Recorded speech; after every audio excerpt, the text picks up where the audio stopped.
Ja. Mi smo se zdaj kar tako malo spomnili, kaj bomo igrali.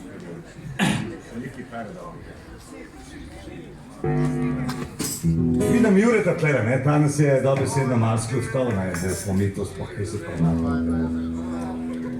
Čudnem letu, ki je bil za nami. Danes pa hvala Bogu je tudi sonce sije. Tako da sonce je nadaljevanje neke zgodbe. In ko bi čakamo, da začnemo igrati?